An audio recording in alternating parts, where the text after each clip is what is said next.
Hey everyone, here at Comic Island I've been going over the events of Joker Last Slap, a crossover story from DC Comics where the Joker infects a prison full of supervillains with the Joker toxin, turning them into all rough approximations of himself, but with each of their own individual powers. It's been a fun event that has naturally led to chaos throughout the world of the DC Universe. So today we'll be looking at a number of stories, especially at how Batgirl and Spoiler are dealing with this new threat. And at the end of this video, even as thousands of people are being killed, the Joker somehow manages to escalate things further with one of the most gruesome plans I've ever heard come out of this villain. With all that in mind, I hope you enjoy part 3 of The Last Laugh. If you haven't seen parts 1 and 2, be sure to click on the link in the top right corner of the video.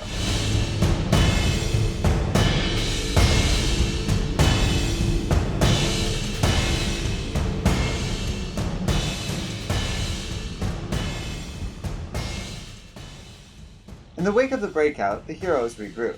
Black Canary recuperates and explains how she narrowly survived the events of the Slab before she was rescued by Batman and Nightwing.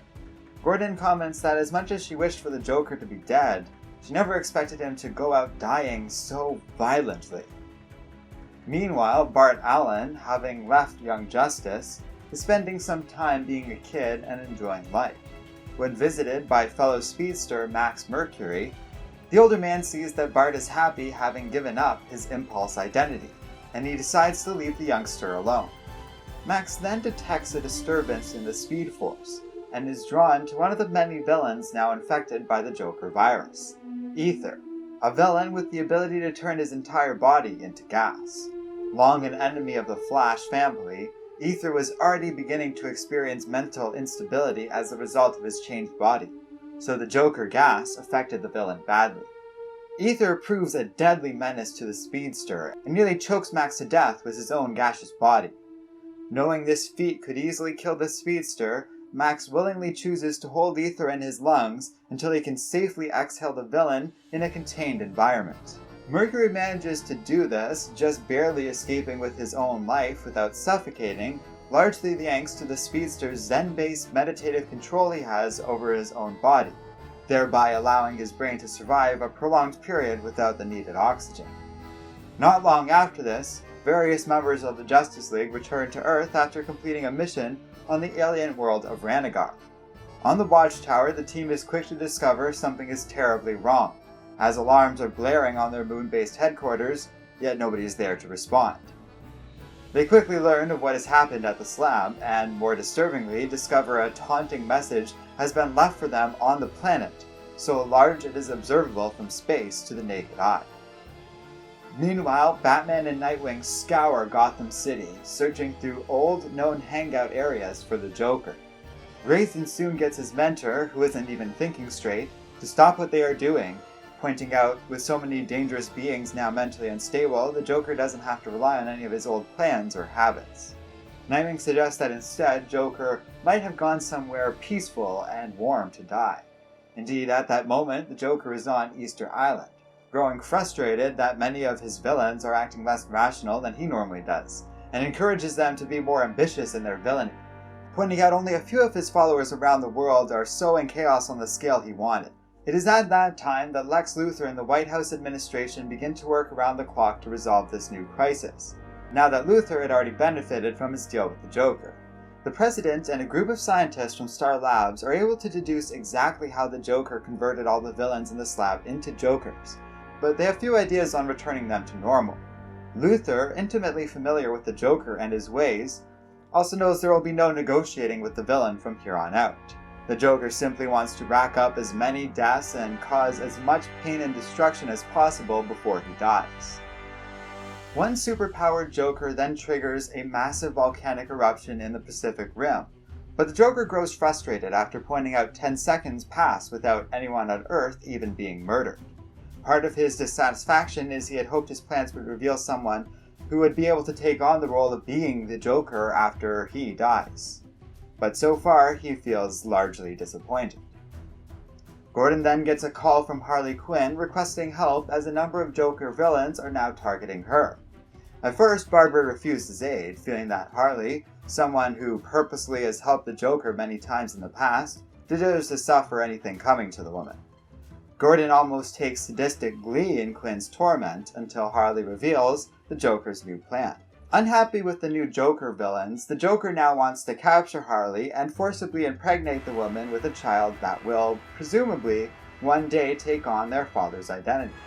So Gordon, deeply disturbed by this and not wanting anything like that to happen to anyone, even somebody she despises like Harley, dispatches both Cassandra and Stephanie to help Quinn out. In spite of Gordon's earlier warnings, the two young women spring into action. But on the scene, Harley is quick to express despair over the identity of her rescuers, viewing them both as weak and naive. Spoiler and Batgirl bravely fight on, but are soon overwhelmed by the Jokerized villains, who outnumber the superheroes severely. On television, Lex Luthor declares a state of emergency in the country. So, on his order, President Luthor has the US military go to their highest possible level of alert, commanding them to kill any of the Joker villains on sight. Watching this, the Joker realizes his apparent ally just declared all-out war on him for the sake of convenience, and is not amused. At Oracle's headquarters, Nightwing arrives, alarmed to see Barbara watching Harley, Spoiler, and Batgirl all being captured by the Joker villains, but Barbara explained that she already sent out Power Girl to help them. The extremely powerful superhero makes quick work of these villains and frees the captured woman in mere moments. Gordon then comes up with a plan and has Power Girl deliver Harley to Star Labs. They are developing a cure for the Joker's toxin there, and that Harley has the experience working with the Joker to help them finish and deploy it, returning the affected villains back to normal. Given the situation, Quinn quickly agrees to work with the head of the project there, a scientist named Kirk Langstrom. Nightwing tries to express some optimism about this development, but Barbara does not feel the same way. She tells Nightwing that even with all of this stuff going on, the Joker still took the time to send her father, James Gordon, some flowers and a taunting message. Oracle thinks things are only going to get much worse from here, and they haven't even managed to stop the chaos already happening around them. Once again, her and Dick Grayson argue over whether or not the Joker should just be killed off once and for all. Nightwing, quick to push against this, can't help but struggle to argue against Gordon, who wants the superheroes to use lethal force on the Joker just this once, and is increasingly consumed with thoughts of the villain being finally murdered. Nightwing leaves despondent about the woman he loves. On the way out, he bumps into Tim Drake, who then sees Barbara crying behind him. Between her argument with Grayson and the overwhelming situation, Barbara has reached her limit. As people all over the world are slaughtered, she and Robin embrace, with little else they can do.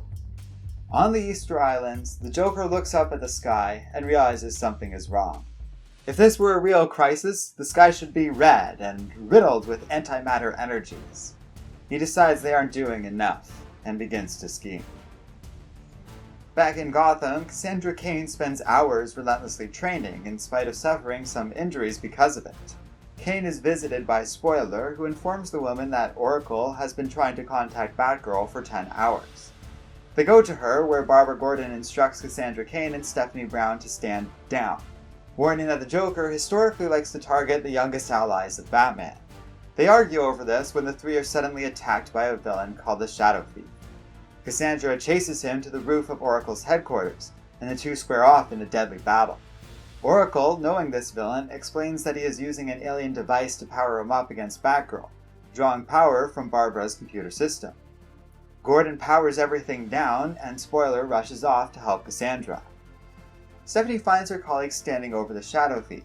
With his technology disabled, Cassandra used far too much force against the villain before she realized he was depowered, and as a result the man is in cardiac arrest. Though the two manage to save the Shadow Thief and resuscitate him, the encounter leaves Cain discouraged about her future at the hands of a dangerous villain called Lady Shiva. Cassandra has sworn to participate in a death match against this powerful enemy, and so, after some words of encouragement from Stephanie, she begins to study Oracle's files on Shiva with a renewed sense of purpose and drive.